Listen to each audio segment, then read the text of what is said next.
What's up, guys? Dylan back here with another video. And if you haven't seen my channel intro I just posted, I recommend checking that out if you want to learn a little bit more about me. If you're here and you don't know who I am, which I assume a lot of you guys probably don't know who I am, so go ahead. I'm not going to explain it again, so go ahead and look at that channel intro back on my channel. So anyway, I want to get into some news. This has been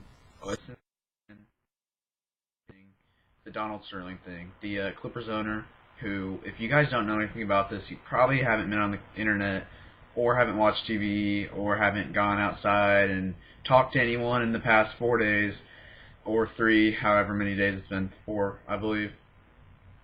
He is the Clippers owner who had some racist comments. You can kind of interpret it as he was kind of after the comments, he was kind of looked at as a slave owner type of deal. Of course, he's a white owner, a billionaire. I believe he's a billionaire. Either way, he's really rich. And he said, he was telling his girlfriend, his mistress actually, who posted a picture on Instagram with Magic Johnson. Very admirable man, which he admitted. She posted a picture on Instagram with him, and he went insane about it, was saying how, you can be friends with these black people, you can hang out with them, you can whatever, but don't associate yourself with them like you're friends or something like that. I don't know, just don't associate yourself with them.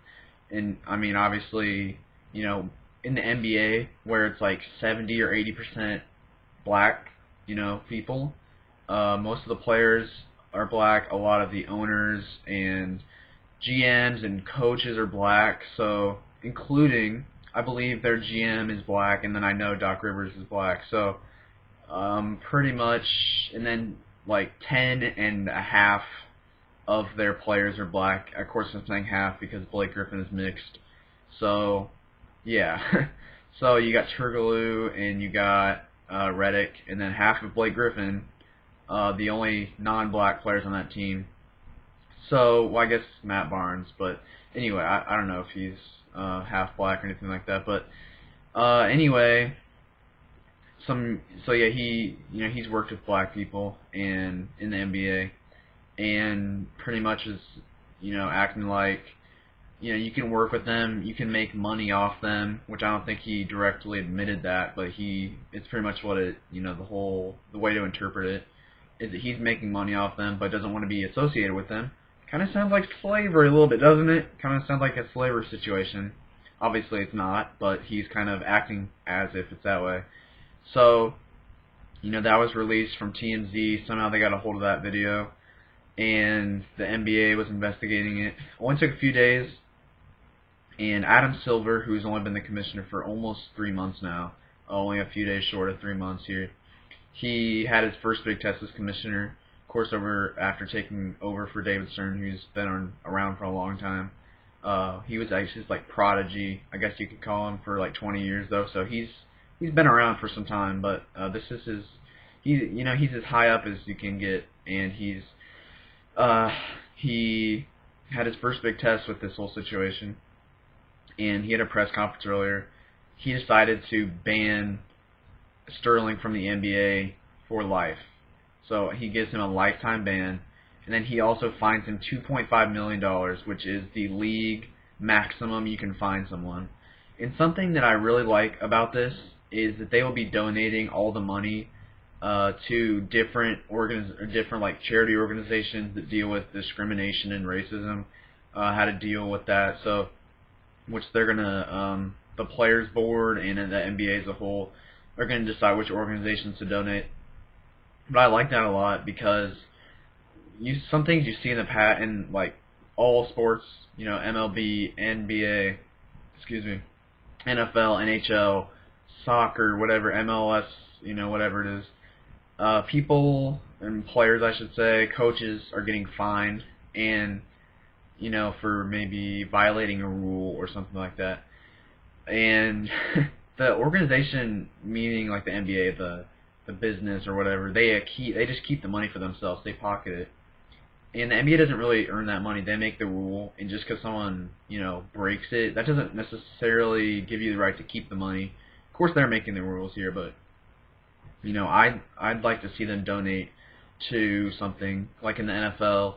They had, I think last year, the Players Association sued the NFL for the whole concussions thing, for pretty much sued them for people getting concussions, which is pretty crazy to think about, considering the NFL has, you know, they've spent so much time, at least recently, in the past few years, trying to design helmets so the amount of concussions decreases, which is pretty hard when, you know, you got these 200, 300-pound guys running at each other and hitting each other in the head at whoever knows how fast. They are going to get concussions. It doesn't really matter how good your helmet is. Hopefully at one point, you know, they'll get helmets to a good enough point where concussions are very rare, but, you know, the Players Association, I'm pretty sure, just pocketed that money, and it was a lot of money. It was like $200 million, or even more than that, probably. I'm not quite sure on the exact number, but it was in the hundred millions of dollars. And they could have donated that to NFL's, it's not the NFL, it's their research. They could have donated it to NFL's research for concussions. You know, keeping the money doesn't help themselves at all. So I like that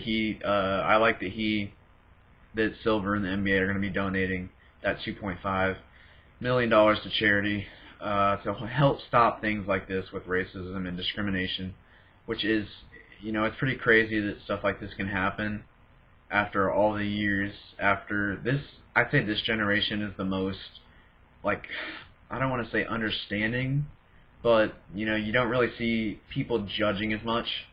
When you were gay or black in the 60s, you know, people hated you, which is, you know, stupid to think about. But nowadays, you know, you see these athletes coming out as gay, and even though it does draw a lot of attention to themselves, it's, you know, people are more understanding. You're not going to be judged as much.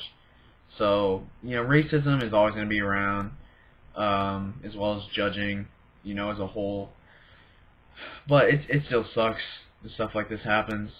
But, you know, the NBA is putting at least as much of a stop to it as possible by banning Sterling. So it'll be interesting to see what they do with the Clippers organization. The board of governors or something, they're going to try everything in their power to force a sale of the Clippers, which, you know, it's going to happen if they ban him, because he can't be involved in the NBA, is, you know, at all. He can't even go to games. You know, all he can do is pretty much, the only thing he can do involved in the NBA is watch the games from home or at a bar or whatever, you know, watch the games on TV and buy their stuff. That's all he can do. He cannot go to a single game, not even go to a practice. He's just done. He's done. And so they're going to have to force the sale somehow. I assume he gets to keep the money, obviously. They can't just really take the team from him. It's not like he killed anyone, you know. He was racist, and as much as that sucks, it's not like he broke any laws, and you can't just take the team away from him. He's probably going to get the money for the team, I would assume. But they're going to force the sale, and it was funny. Of course, Magic Johnson's been involved in this with that whole picture thing, and him saying he doesn't want Sterling, being him, saying he doesn't want Johnson or any other black people going to his games. And Johnson said that he wanted to, he wished he was in LA so he could go to that game tonight against the Warriors. So it'll be interesting to see what happens with the Clippers organization. But anyway, guys, that has been it. If you liked it, of course, like it, subscribe, and all that. And I'll see you guys later. Peace.